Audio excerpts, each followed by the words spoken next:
Halo, selamat sore. Sore. Apa kabar hari ini? Alhamdulillah baik.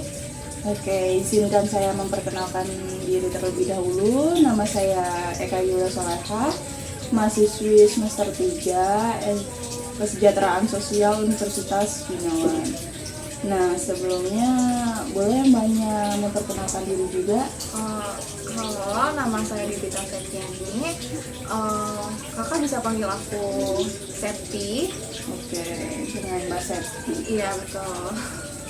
Oke, Mbak Septi, aktivitasnya akhir-akhir ini apa ya kalau boleh tahu? Aktivitas akhir-akhir ini saya sibuk sebagai mahasiswa karena saya kebetulan berkuliah di salah satu kampus swasta di Jakarta. Oh, baik Mbak Septi, izinkan saya menjelaskan tujuan saya pada sesi wawancara kali ini. Nah, itu tujuan saya adalah untuk mendapatkan penjelasan tentang pengalaman pribadi Mbak Septi sendiri yang menjadi korban bullying dan mengetahui perubahan emosional yang mempengaruhi kepercayaan diri Mbak Septi. Baik Mbak Septi, sebelum memasuki sesi wawancara, apakah berkenan Mbak Septi untuk mengisi lembar persetujuan dan data informan terlebih dahulu? Boleh? Nah, baik, ini semuanya boleh diisi terlebih dahulu ya Mbak Septi. Ini tinggal saya cek Ya, aja. itu tinggal dicek saja. Setuju atau tidak setujunya, boleh dicek.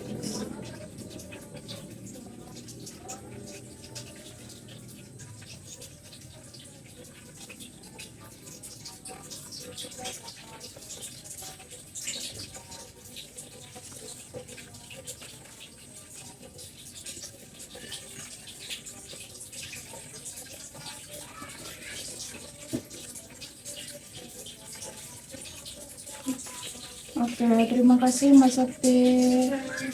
Kan di dalam lembar persetujuan ini tertuliskan juga bahwa sesi wawancara ini akan didokumentasikan dan apakah berkenan jika semisal sesi wawancara ini di-upload di YouTube nantinya? Boleh. Oke, terima kasih Mbak Septi. Baik, sekarang kita akan memasuki sesi wawancara. Bentar ya Mbak Septi. Nah, sejak kapan sih kalau boleh tahu Mbak Septi ini mengalami kejadian bullying? Kejadian bullying ini tuh kejadiannya tidak dalam waktu dekat-dekat ini, tapi itu kejadian waktu saya masih di sekolah dasar, itu sekitar kelas 2 atau 3 SD. Kebetulan saya kan muslim. Saya harus ikut sekolah agama kayak gitu, jadi setelah pulang sekolah dasar saya harus ikut sekolah agama kan. Nah, saya daftar di salah satu, lebih tepatnya orang tua saya sih yang daftarin saya sekolah agama di salah satu wilayah di sana. Itu terjadi di situ, jadi saya dapat pembulian itu bukan di sekolah dasar, tapi justru di sekolah agama. Jadi itu udah lampau banget ya. Sekarang kalau boleh tahu umur Mbak Septi berapa ya sekarang? Iya, kayaknya agak lampau banget, mungkin 11 tahun atau 10 tahun yang lalu. Kebetulan saya sekarang 20 tahun. Nah, kalau boleh tahu itu jenis bullying seperti apa ya Mbak Septi itu alami pada saat itu? Apakah secara verbal kah atau kekerasan fisik? Sebenarnya saya ngalamin keduanya sih, Mbak. Kedua-keduanya. Iya, jadi saya dapat dari fisik pun, dari verbal pun. Kalau dari fisik itu mungkin kayak dicubit, didorong, atau hal-hal kecil anak kecil yang mungkin ya kadang-kadang ada dijambak atau ditarik hidungnya, terus dikatain dalam bahasa-bahasa yang mungkin kasar. Jadi istilahnya diejek lah ya sama Ya, teman. jadi Nah, kalau boleh tahu itu mungkin ada perilaku menyimpang apa yang kiranya Mbak Septi lakuin pada saat itu sehingga menimbulkan atau Mbak Septi sendiri jadi sasaran bully pada saat itu? ah, karena pembulian sudah lama, saya justru masih bertanya-tanya sampai sekarang, kenapa saya bisa dibully? Apa karena saya pemalu kah atau apakah. Saya aja sampai sekarang bahkan nggak tahu kenapa saya dibully. Jadi itu salah satu alasan sampai sekarang saya mikirin kenapa saya dibully. Jadi kejadian tersebut masih melekat jelas Iya, ya di tentu saja, kehidupan Mbak Septi sendiri karena masih bertanya-tanya Iya. kenapa itu Alasannya terjadi saya cuma pada butuh saya. alasannya aja kenapa gitu. Baik-baik. Upaya pembelaan diri Mbak Septi pada saat itu kalau boleh tahu bentuknya seperti apa ya? Atau Mbak Septi kembali mengejek teman itu atau Mbak Septi berdiam diri? Saya nggak bales mereka atau ada pembelaan apapun, saya cuma nangis dan ya udah gitu aja kayak anak kecil pada umumnya yang kalau misalnya diejek ataupun dicubit itu diam dan nangis. Berarti Mbak Septi ini pada saat dibully tanpa perlawanan ya, jadi diam aja gitu. Ya pasrah lah istilahnya saya, Oke, pasrah. karena yang bully saya nggak satu orang, Wah, berarti ada itu banyak. lebih dari lebih dari 2 sampai 3. Oh, jadi dia punya circle. Iya, dia punya kayak kelompoknya itu. Baik. Apakah pada saat itu ada yang membantu menetralisir keadaan? Mungkin yang Tidak, karena kalau sekarang untuk diri saya sekarang yang ini, saya mengerti kenapa mereka tidak ikut campur atau tidak membela saya. Mungkin karena mereka juga sama takutnya seperti saya. Mereka takut kejadian mungkin kalau misalnya teman saya nolongin saya, takut mereka juga diperlakukan seperti saya, dibully kah atau dicubit juga kah. Jadi tidak ada yang menolong. baik. Perubahan perilaku dan pola pikir seperti apa sih yang Mbak Septi alami setelah pengalaman bullying itu? Mungkin untuk kayak seperti seminggu pertama itu saya jadi pendiam, jadi nggak banyak omong. Saya cuman baik di lingkungan sekolah agama itu pun, di sekolah dasar saya pendiam jadinya, nggak banyak interaksi, saya membatasi diri. Dan itu sampai kejadian sampai sekarang sih, kayak sekarang saya lebih banyak nggak percaya sama orang, jadi bisa dibilang saya pilih-pilih teman gitu. Tapi pernah nggak pada saat itu Mbak Septi bilang ke orang tua, oh ya udah aku nggak mau sekolah, takut aku sama dia atau gimana? Enggak, saya nggak ngadu ke orang tua, tapi orang tua yang tahu sendiri. Jadi saya pernah pulang sekolah agama, saya bawa sepeda, ban sepeda saya itu selalu kempes kalau pulang. Orang tua saya pasti curiga dong. Iya. Nah itu orang tua saya kebetulan langsung ke sekolah, negur gurunya dulu, kenapa anak saya begini atau kenapa, atau karena ada beberapa barang saya juga yang kadang hilang diambil oleh mereka.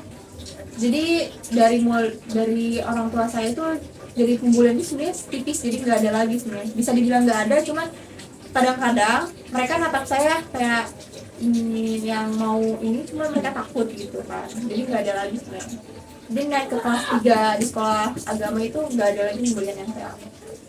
Tapi ada nggak sih rasa khawatir orang tua pada saat itu atau oh, anak saya ini nanti kalau di sekolah tadi sekolah agama ya? Iya. Di sekolah agama nanti dibully lagi, apa pernah sampai overprotective sampai harus diantar sampai pulang nanti ditungguin di tempat itu? Seminggu pertama saya dijaga sangat ketat.